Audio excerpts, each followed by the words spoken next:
الله الرحمن الرحیم. شاگردان عزیز السلام علیکم.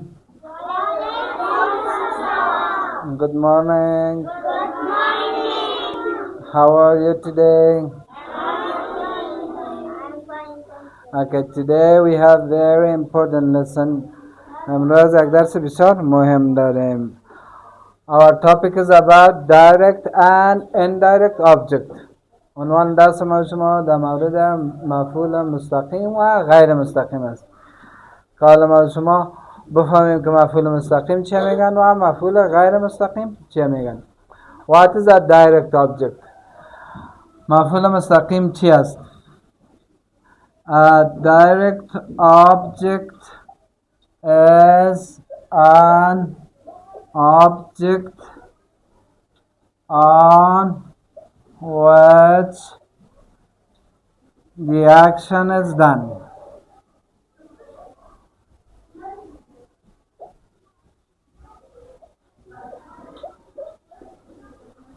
مفعول مستقیم مفعول را میگن که کار بالایش انجام شود. مفعول مستقیم کدام مفعول است؟ اون مفعول است که کار بالایش انجام شود یا گیرنده عمل باشد. What is an indirect object? An indirect object. مفعول غیر مستقیم کدام مفعول است؟ An indirect object is an object which is affected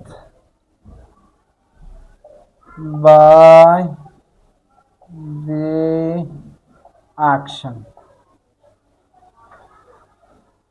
An indirect object is an object which is affected by the action. مفعول غیر مستقیم مفعول را گویند که توسط انجام کار متأثر شده باشد. Or an indirect object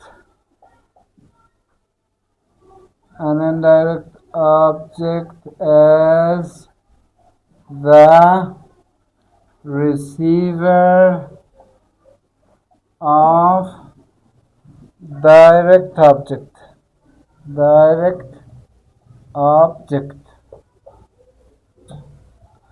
و یا مفعول غیر مستقیم دریافت کننده مفعول مستقیم است. Okay, now have attention to the examples. حالا متوجه به مثالایشان که ما شما مفعول مستقیم و غیر مستقیم در مثالا براتون نشان میدم. Examples. Ahmad gave Ali a book. احمد به علی یک کتاب داد. در اینجا ما شما خوانده بدیم که احمد چه سابجکت فاعل است کننده کار. give دادن چی میشه؟ verb. خود کار میشه. Ali is one object. A book is the other object. یک مفعول ما علی است و یک مفعول دیگه ما a book است. حالا ما شما ببینیم کدامش مفعول مستقیم است کدامش مفعول غیر مستقیم. احمد یک کار انجام داد. کارش چی بود؟ دادن. این کار بالای چی انجام داد؟ بالای کتاب داد. این کتاب به کی داد؟ کتاب به علی داد. حالا کار بالای چی انجام شد؟ بالای کتاب. بالای چی؟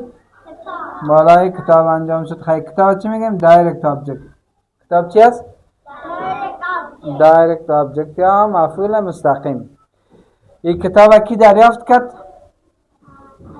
علی دریافت کرد. خیلی علی چی شد؟ indirect object. چی شد؟ indirect object. indirect object یا مفعول غیر مستقیم. مفعول چی؟ غیر مستقیم. خیلی مفعول مستقیم اون مفعولی است که کار بالایش انجام میشه و مفعول غیر مستقیم گیرنده مفعول مستقیم است. فهمیده؟ این یک مثال دیگه میتونم خوب واضح میشه براتون. She made جمال a cake. او برای جمال یک کیک پخته کرد. She چی شد؟ subject. چی است؟ subject یا کننده کار. فاعل است یا کننده کار. made چی است؟ verb. فعل. جمال چی شد؟ object. کیک چی شد؟ object. آلو یک کیک پخته کرد. این کار بالای چی انجام شد ذکریا؟ او یک کار کرد، یعنی این خانم یک کار کرد. کارش چی است؟ میک. گذاشتهش میت شده. این کار بالای چی انجام شد؟ بالای یک کیک. بالای یک کیک انجام شد. خیلی یک کیک چی شد؟ مفعول مستقیم. یک کیک چی است؟ مفعول مستقیم یا دایرکت آبجکت است. چرا؟ به خاطر کار بالایش انجام شدن. خب این مفعول مستقیم شد. او یک کیک پخته کرد. این کیک به کی پخته کرد؟ با جمال پخته کرد. این نام از جمال است. خیلی جمال چی شد؟ indirect object. جمال چی شد؟ indirect object یا مفعول غیر مستقیم شد. چرا این مفعول غیر مستقیم است؟ به خاطر که گیرنده مفعول مستقیم است. یا مفعول غیر مستقیم گفتیم مفعولی است که از اثر انجام کار متأثر میشه. اینجا کار انجام شد و این کار بالای از این تاثیر کرد. یک کار انجام شد. کار چی بود؟ کیک پخته کردن. کار بالای کیک انجام شد، اما کیک بر کی پخته شد؟ به جمال. خیلی جمال از اثر انجام کار چی شد؟ متأثر شد. یا به طور ساده میگیم که جمال گیرنده مفعول مستقیم است. یک مثال دیگه. They bring him a pen. آنها به او یک قلم می آورند. آنها چی است؟ subject یا فاعل. bring verb فعل. هم object. pen چی شد؟ object. آنها یک قلم می آورند. حالا کار آنها بالای کی انجام میتن؟ آنها یک کار انجام میتن. این کار بالای چی انجام میشه؟ بالای قلم. خیلی قلم چی شد؟ direct object. چی؟ direct object یا مفعول مستقیم. این قلم به کی میرن؟ به او، به هم. هم چی شد؟ indirect object یا مفعول غیر مستقیم شد. مفعول مستقیم اون مفعول است که کار بالایش انجام میشه و مفعول غیر مستقیم دریافت کننده مفعول مستقیم است. که این درس ما شما ادامه داره. شاید که یک دو درس دیگه هم در مورد از این ما شما بخوانیم در آینده. از توجهتان تشکر.